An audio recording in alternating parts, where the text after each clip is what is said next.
नमस्ते, तुम्हा सर्वांचे पुन्हा एकदा स्वागत आहे माझे चॅनल मराठी किचन विथ मनीषामध्ये।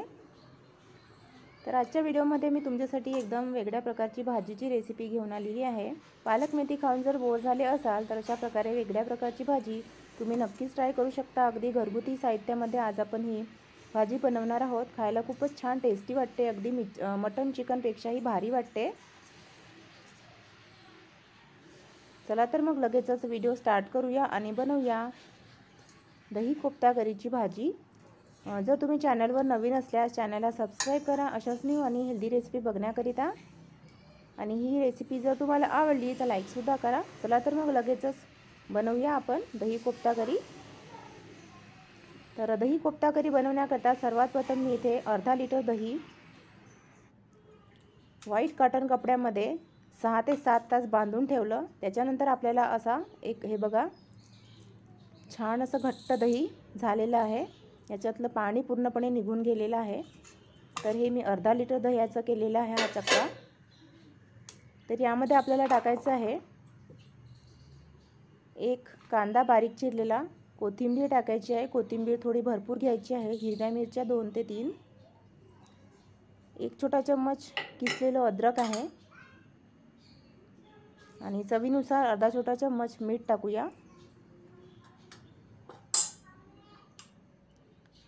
आता यामध्ये मी टाकत आहे ब्रेड क्रम्स अर्धा कटोरी आणि अर्धा कटोरी मी इथे टाकत आहे बेसन। आता हे सर्व साहित्य छान मिक्स करून घ्यायचं आहे, पाणी टाकून छान मळून घ्यायचं आहे। आपण ज्या प्रकारे पकोडे करतो, कांदा भजी करतो त्या प्रकारे आपल्याला हे पीठ भिजवायचं आहे। पण भजी करण्याकरता आपण थोडं सैलसर भिजवतो, त्यापेक्षा थोडं घट्ट भिजवायचं आहे। तर हे बघा मी इथे आता थोडं पाणी टाकत आहे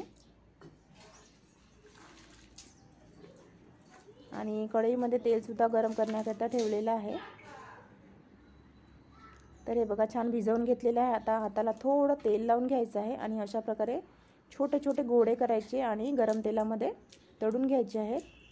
गॅसची फ्लेम आपल्याला कमी ठेवायची आहे, कारण हे कोफ्ते जे आहेत लवकर तळले जातात।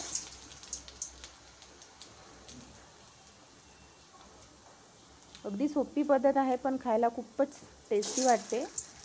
तर तुम्ही सुद्धा नक्की ट्राय करून बघा आणि व्हिडिओ पूर्ण फुल वॉच करा।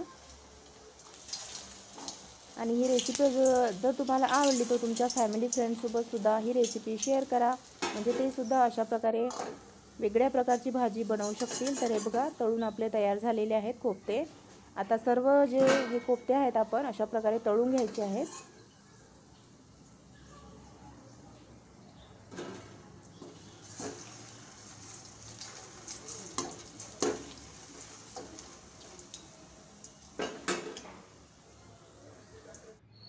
तर हे बघा अशा प्रकारे मी सर्व गोळे जे आहेत तळून घेतलेले आहेत।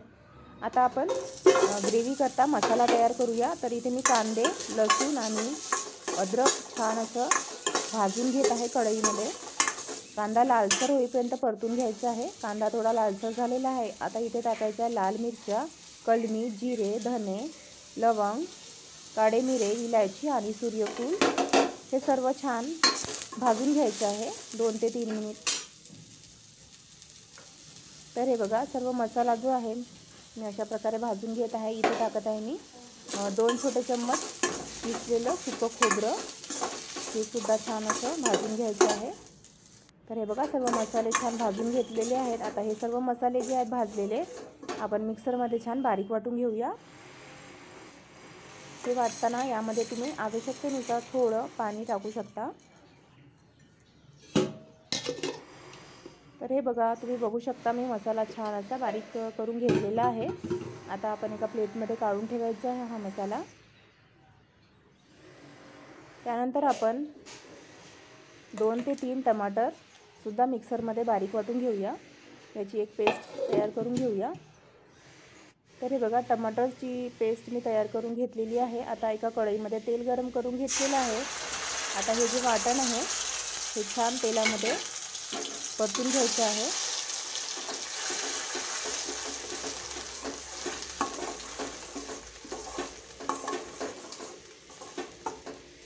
गॅसची फ्लेम आपल्याला कमी ठेवायची आहे आता यामध्ये मी टाकत आहे टमाटरची पेस्ट। आता टमाटरची पेस्ट आणि हा गरम मसाल्याची पेस्ट छान अशी तेल सुटेपर्यंत आपल्याला परतून घ्यायची आहे।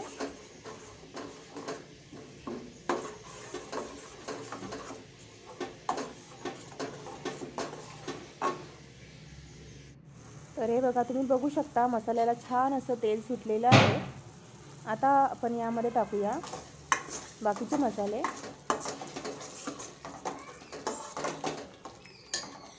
तर यामध्ये मी टाकत आहे सर्वात प्रथम मीठ, अर्धा छोटा चम्मच चवीनुसार,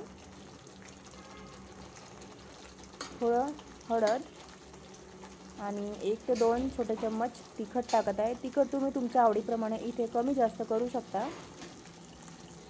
थोडं हिंग आणि अर्धा छोटा चम्मच गरम मसाला टाकून छान असं मिक्स करून घ्यायचं आहे।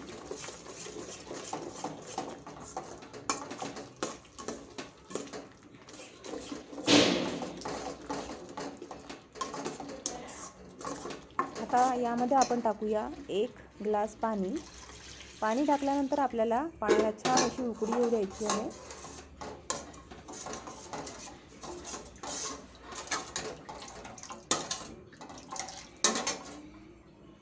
तर बघू शकता तुम्ही पाण्याला छान अशी उकळी आलेली आहे। आता आपण हे जे तळलेले गोळे आहेत यामध्ये टाकून द्यायचे आहेत आणि आणखी 5 ते 10 मिनिटं मंद आचेवर शिजू देऊया। म्हणजे हे कोफ्ते जे आहेत ग्रेव्हीमध्ये छान असे मिक्स होतील आणि सॉफ्ट होतील। तर हे बघा, तयार झालेले आहेत आपले कोफ्ते, छान असे सॉफ्ट झालेले आहेत। थोडी कोथिंबीर टाकूया आणि आता गॅस बंद करून द्यायचा आहे। आणि हे बघा, गरमागरम कोफ्ते आपले तयार झालेले आहेत। तर चला गरमागरम सर्व करूया। तर हे बघा, गरमागरम दही कोफ्ता करीची भाजी एकदम तयार आहे। एकदम मटन चिकनपेक्षाही भारी वाटते। तुम्ही सुद्धा एकदा नक्की ट्राय करून बघा, तुम्हाला सुद्धा नक्की आवडेल। तर कशी वाटली तुम्हाला ही रेसिपी, ही दही कोफ्ता करीची भाजी नक्की सांगा कमेंट बॉक्समध्ये। आणि तुम्हाला काही रेसिपीज बघायच्या असतील तर त्यासुद्धा तुम्ही कमेंट बॉक्समध्ये मला सांगू शकता, जेणेकरून मी त्याप्रमाणे व्हिडिओ अपलोड करू शकेल। तर माझी ही रेसिपी, माझा हा व्हिडिओ बघितल्याबद्दल तुमचे खूप खूप धन्यवाद। अशाच प्रकारे नेहमी सपोर्ट असू द्या माझ्या चॅनलला आणि बघत रहा मराठी किचन विथ मनीषा। तर भेटूया नेक्स्ट व्हिडिओमध्ये अशाच एका नवीन टेस्टी, हेल्दी आणि युनिक रेसिपीसोबत। तेव्हापर्यंत हसत रहा, मजेत रहा आणि हेल्दी फूड खात रहा।